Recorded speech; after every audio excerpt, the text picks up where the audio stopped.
अत्यंत बाढ़ यमुना जी में ऐसा पानी बहुत भरा हुआ है। पानी धारा में आ रही है, बहुत तेज आ रही है।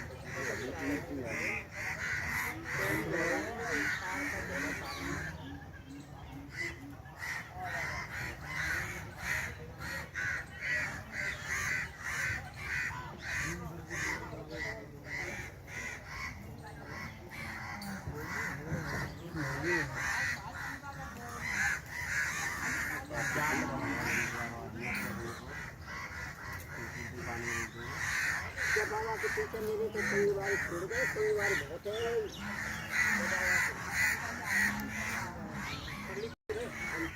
हनुमान बाबा का मंदिर है ना, मैं ये भंडारे करे कभी कभी नहीं जा एक फुट धावत करवाई जाए। अभी तो भंडारा हो गया।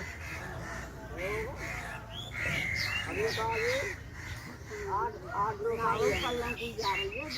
हाँ पल्ला को काटेगा ना बीच में।